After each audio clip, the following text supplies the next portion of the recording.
hadirin jamaah Jumat yang dimuliakan Allah Subhanahu wa taala. Orang baik akan bahagia, Allah akan susah dan sengsara. Itu didengar oleh anak muda dari mulut ayah dan ibunya di rumah. Di sekolah dia mendapat nasihat yang sama bunyinya dari mulut yang berbeda. Orang baik akan bahagia, orang yang jauh dari Allah akan susah dan sengsara. Lalu kemudian dia pun sholat di masjid. Setelah sholat jamaah jangan keluar dulu karena akan ada kultum dari ustadz penceramah. Bunyi yang sama kembali didengar telinganya. Orang baik akan bahagia, orang yang jauh dari Allah akan susah dan sengsara. Di rumah, di masjid, di sekolah sama nasihatnya.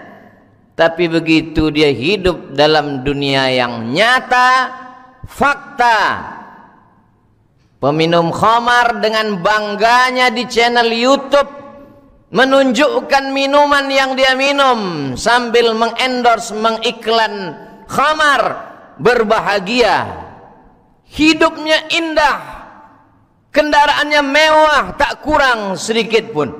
Sementara orang yang dekat dengan Allah dibuli, dicaci maki, bahkan dipenjara.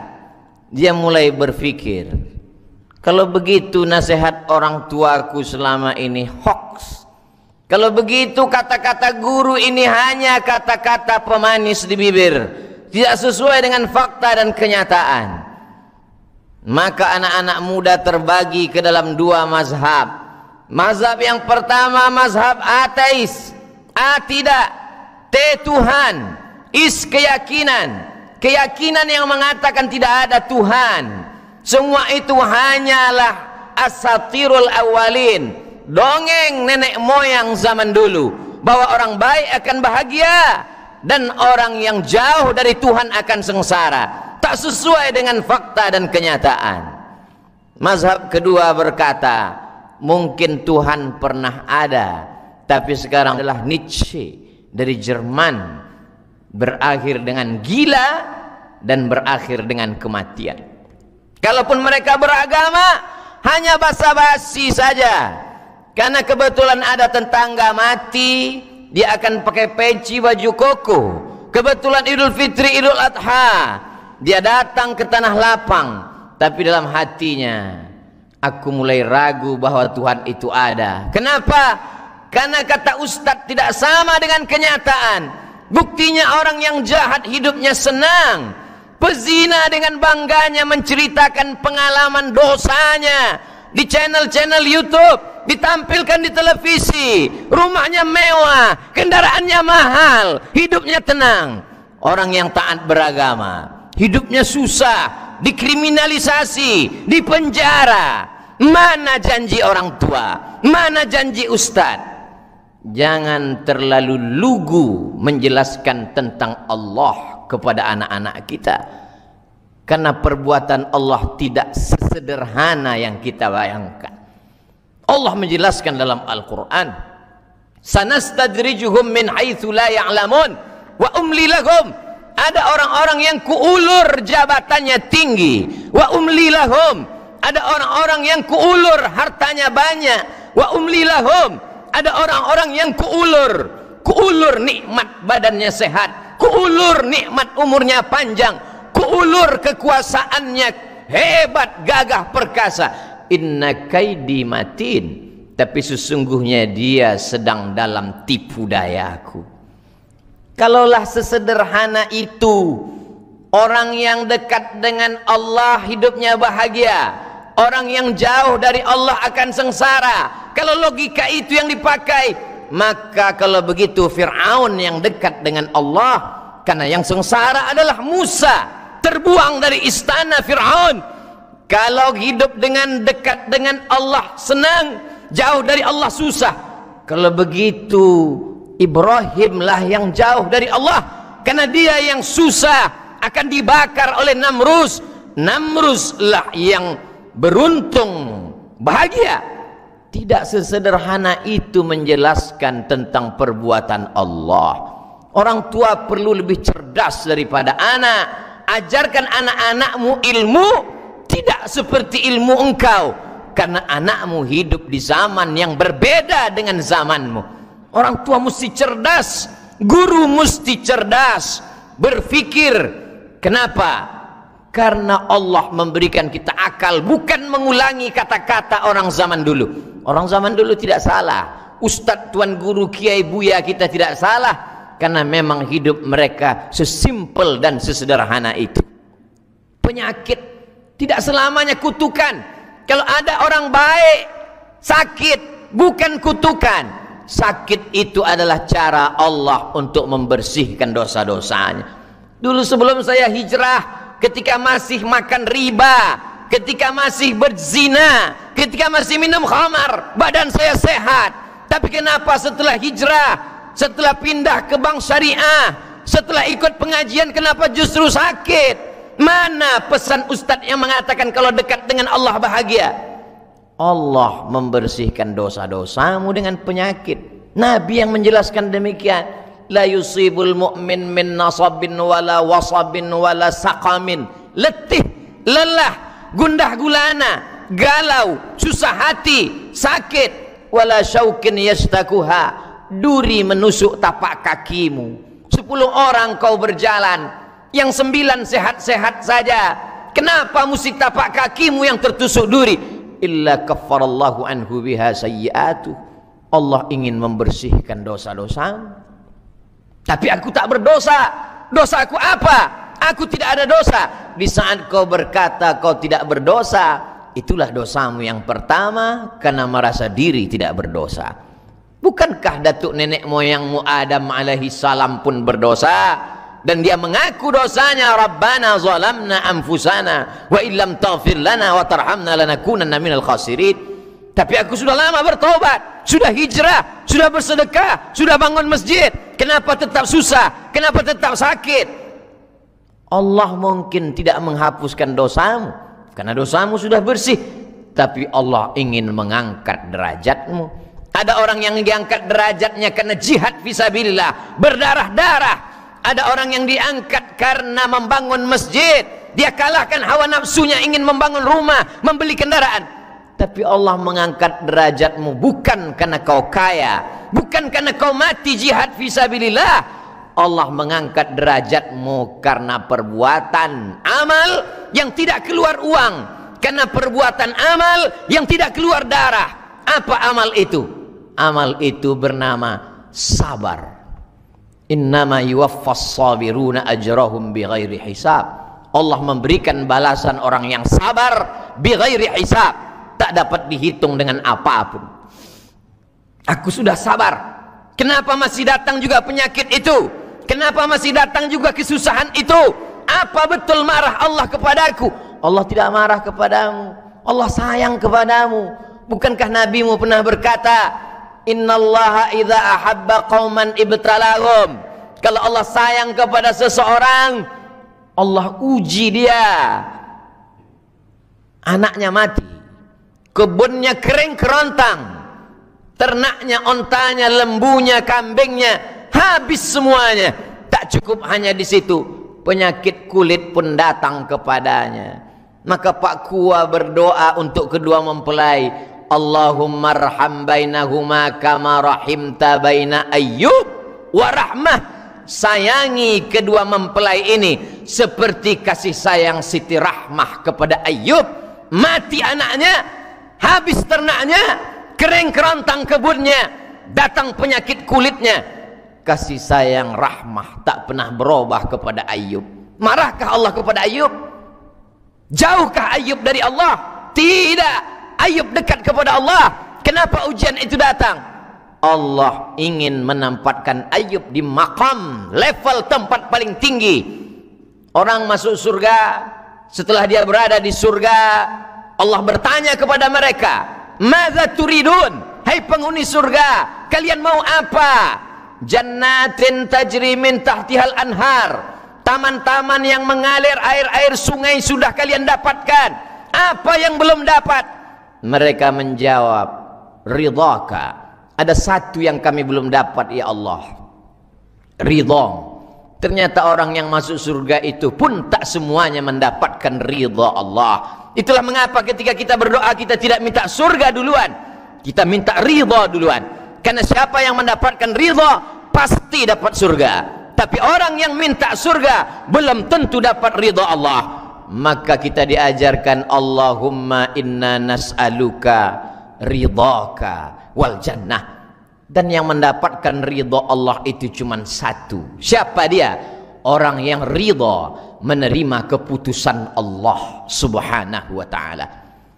Jangan berpikir terlalu sederhana tentang keputusan-keputusan Allah. Karena tanpa kita sadari ucapan kita itu akan menyesatkan orang lain. Mereka tidak komplain, mereka tidak marah, mereka segan mengkritik karena kita ustadz, kiai, buya dan tuan guru. Tapi dalam hatinya dia berpikir, kenapa orang yang taat, sholat, puasa, zakat, ngaji, hidupnya penuh dengan kesakitan, penderitaan. Mengapa peminum khamar, pezina, koruptor, penipu, pembohong, hidupnya tenang, perutnya kenyang? Kenapa tak ada kesusahan? Maka sesungguhnya mereka sedang diazab Allah. Azab yang lebih mengerikan daripada penyakit. Azab berbalut nikmat, istidraj namanya. Bukankah Nabimu pernah berkata, innallaha la yumli lizzalim, Allah memberikan nikmat kepada orang-orang zalim. Nabi yang berkata demikian, la yumli lizzalim, orang zalim itu dia ulur dengan nikmat. Hatta idza akhadhahu lam yuflithu, ketika Allah mengazab mereka, tak sedikit pun ada lagi kesempatan mereka untuk masuk dalam surga Allah. Karena kenikmatan sudah habis, mereka habiskan di dunia. Sebaliknya ada orang yang di dunia penuh dengan penderitaan. Hatta tamshi alal ardi makanan alaihi khati'ah, sampai dia berjalan di atas muka bumi tak ada dosanya, walaupun setetes, walaupun seujung kuku, walaupun seujung rambut, walaupun sebesar tapak kaki semut yang hitam di atas batu yang kelam di tengah malam yang gelap, sudah dihapuskan Allah. Mari kita berpikir bukan menurut cara pandang kita, tapi berpikir menurut cara pandang Allah subhanahu wa ta'ala. Dari mana kita dapat tahu? Baca Al-Quran dengan pembacaan yang sempurna. Dari mana kita bisa faham? Baca hadis dengan pemahaman yang benar. Dari mana kita mengerti? Dengarkan ucapan para ulama yang menjelaskan tentang perbuatan Allah. Kalau tidak, kita akan menyalahkan Allah, kita akan mengkambing hitamkan Allah, kita akan mengatakan Allah tidak adil. Mengapa Allah tidak adil? Allah amat sangat adil, tapi kacamatamu terlalu tebal untuk membaca keadilan Allah subhanahu wa ta'ala. Makanya dalam hadis qudsi Allah berkata, ana inda husni zanni abdi bi, aku menurut prasangka hambaku kepadaku. Tidak ada prasangka yang paling baik kecuali bersangka baik kepada Allah subhanahu wa ta'ala. Kalau hari ini badanmu sehat, belum tentu nikmat. Boleh jadi kau sedang diuji, apakah kau bersyukur dengan sehatmu. Kalau hari ini kau punya jabatan kekuasaan, belum tentu nikmat. Boleh jadi jabatan dan kekuasaan itu adalah ujian. Bukankah itu yang diucapkan Sulaiman alaihissalam ketika melihat kerajaannya? Bala tentara kalangan jin pun bersimpuh sujud di bawah perintahnya. Apa kata Sulaiman alaihissalam? Hadza min fadli rabbi, ini karunia Allah Rabbku, liyabluwani, untuk menguji aku. Ashkur, apakah aku bersyukur, am akfur, atau aku akan kufur. Sehat itu ujian, sakit pun ujian, berkuasa itu ujian, menjadi rakyat jelata pun ujian, menjadi kaya raya ujian, menjadi orang susah miskin papa pun ujian. Itulah pemahaman yang diajarkan dalam Islam. Wa nabluhum bisyarri wal khairi, kami uji mereka dengan yang tidak baik, kami uji juga mereka dengan yang baik. Wa balawnahum bil hasanat, kami uji mereka dengan hasanat. Tidak selamanya ujian itu dalam bentuk penyakit, Tidak selamanya ujian itu dalam bentuk penderitaan. Hasanat, kebaikan-kebaikan itu pun juga ujian. Tapi berapa banyak orang berkata, ketika sehat nikmat, ketika sakit laknat, ketika berkuasa rahmat, ketika tidak berkuasa laknat. Pandangan kita sudah salah. Berawal dari pandangan yang salah, dari telinga yang salah mendengar, kemudian kita salah berpikir, setelah itu kita salah berbicara dan salah berkata. Hari ini kita sedang lulus ujian sehat karena kita berada di rumah Allah. Keluar dari sini kita akan lulus ujian rezeki karena kita tetap berwakaf, berinfak dan bersedekah. Ke depan kita tetap lulus ujian anak karena kita mendidik mereka menjadi generasi yang Qur'ani. Barakallahu li wa lakum fil Qur'anil azim wa nafa'ani wa iyyakum bima fihi minal ayati wadh-dhikril hakim wa taqabbala minni wa minkum tilawatahu innahu huwal ghafurur rahim.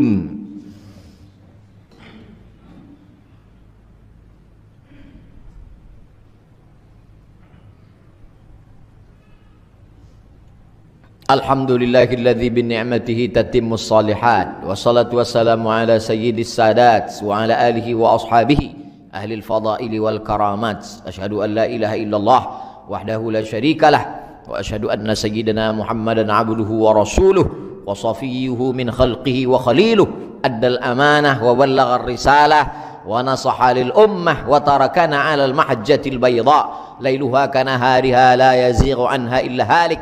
قال الله تبارك وتعالى في كتابه العزيز أعوذ بالله من الشيطان الرجيم بسم الله الرحمن الرحيم والعصر الإنسان لفي خسر إلا الذين آمنوا وعملوا الصالحات وتواصوا بالحق وتواصوا بالصبر. وقال تعالى في آية أخرى إن الله وملائكته يصلون على النبي يا أيها الذين آمنوا صلوا عليه وسلموا تسليما. اللهم اغفر للمسلمين والمسلمات والمؤمنين والمؤمنات الأحياء منهم والأموات برحمتك يا أرحم الراحمين. اللهم اجعلنا راضين لقضائك.